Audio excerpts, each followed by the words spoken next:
శ్రావణం mega sale మీ CMR legacy of జ్యువెలరీలో విఏలో 50% వరకు తగ్గింపు. వివరాలకు సంప్రదించండి.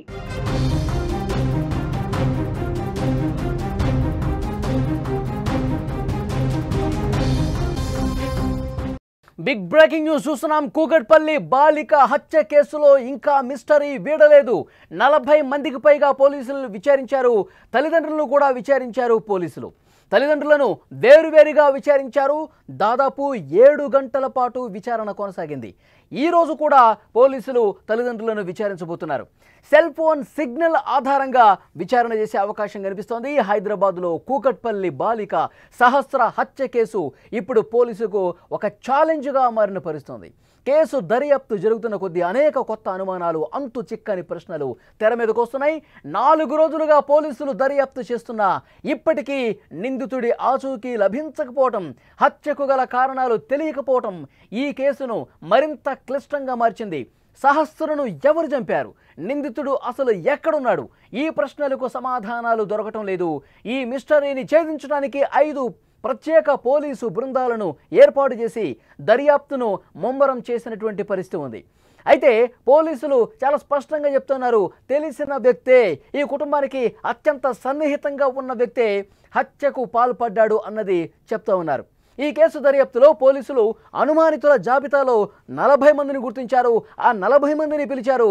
ఆ 40 మందిని విచారించారు. కానీ ఎలాంటి క్లూ అనేది లభించలేదు. ఇప్పుడు పోలీసుల దృష్టి ప్రధానంగా సహస్ర తల్లిదండ్రుల మీద పడింది.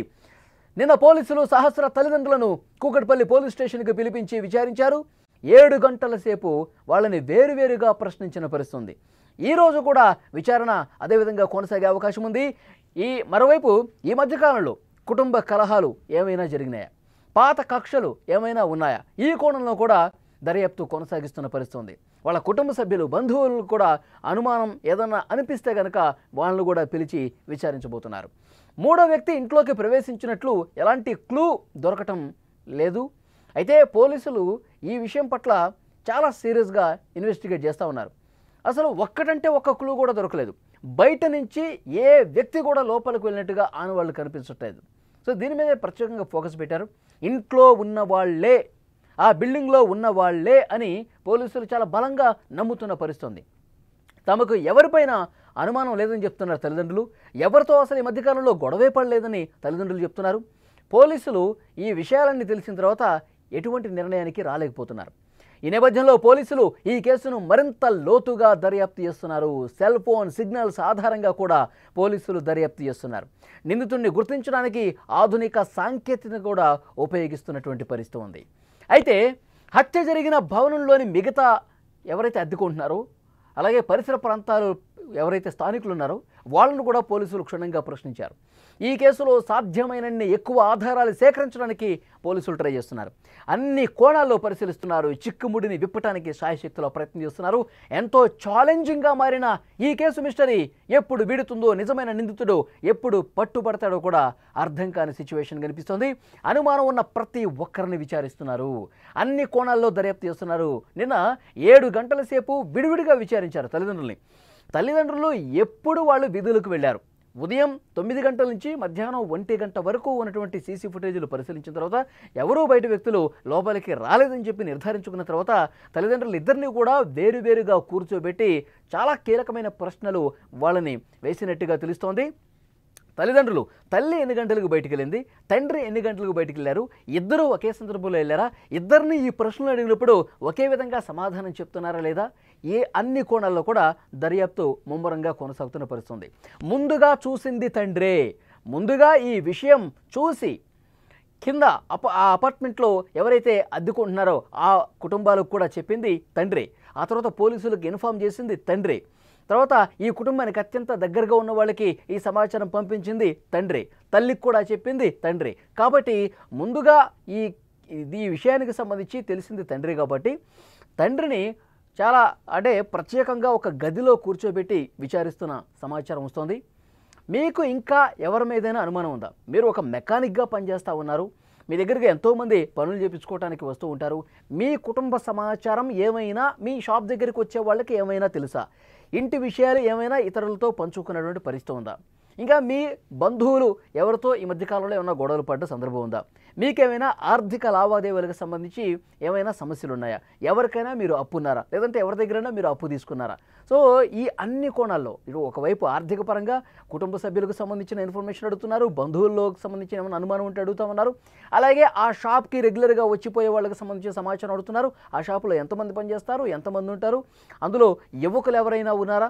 ఈ అన్ని కోణాల్లో దర్యాప్తు చేస్తున్నారు. కానీ ఇంతవరకు ఎలాంటి ఆధారం లభించలేదు. అనుమానం చాలామంది ఉంది. 40 నుంచి 50 మందిని పిలిచారు, పోలీస్ స్టేషన్కి పిలిచారు, విచారిస్తూ ఉన్నారు, వాళ్ళు కాల్ డేటా పరిశీలిస్తూ ఉన్నారు. కానీ ఇంకా ఎలాంటి ఆధారం దొరకని పరిస్థితుంది. మరోవైపు కాల్ డేటాను కూడా చాలా నిశ్చితంగా పరిశీలిస్తూ ఉన్నారు. కాల్ గత 2-3 రోజులుగా హత్య జరిగింది సోమవారం రోజు. సోమవారానికంటే 2-3 రోజుల ముందు రెగ్యులర్గా ఎవరితో టచ్లోకి వెళ్ళారు, ఎవరితో మాట్లాడారు, ఎంతసేపు మాట్లాడారు, ఏ విషయాలు మాట్లాడారు, అవన్నీ కూడా పరిశీలిస్తూ ఉన్నారు, క్రాస్ చెక్ చేస్తూ ఉన్నారు. మరోవైపు తల్లి ఒక ఆసుపత్రిలో ల్యాబ్ టెక్నీషియన్గా పనిచేస్తుంది. ఆ ల్యాబ్లో పనిచేస్తున్నటువంటి సిబ్బంది, ఈమెతో క్లోజ్గా ఉన్నవాళ్ళు ఎవరైతే ఉన్నారో వాళ్ళతో కూడా మాట్లాడుతున్నారు. వాళ్ళను కూడా అనుమానించి పిలుస్తున్నటువంటి పరిస్థితుంది. ఇప్పటికప్పుడు ఈ రోజుకైతే ఎలాంటి క్లూ లభించని పరిస్థితి, ఒక చిక్కుముడి కనిపిస్తుంది. ఒక ఛాలెంజింగ్గా పోలీసులకి ఈ కేసు మారిన పరిస్థితి ఉంది. సో డెఫినెట్గా ఎట్టి పరిస్థితుల్లో ఛేదిస్తామని చెప్తున్నారు.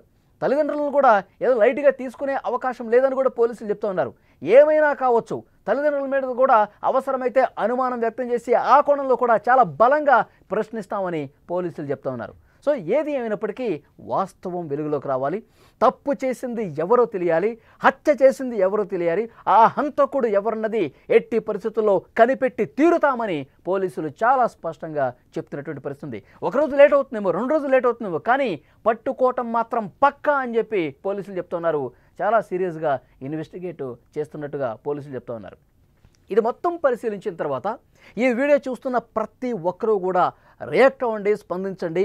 10 ఏళ్ల బాలిక సహస్రను అత్యంత దారుణంగా, క్రూరంగా ఒక కత్తి తీసుకొని మెడ భాగంలో 14 ఘాట్లు కనిపిస్తూ ఉన్నాయి, పోట్లు కనిపిస్తూ ఉన్నాయి.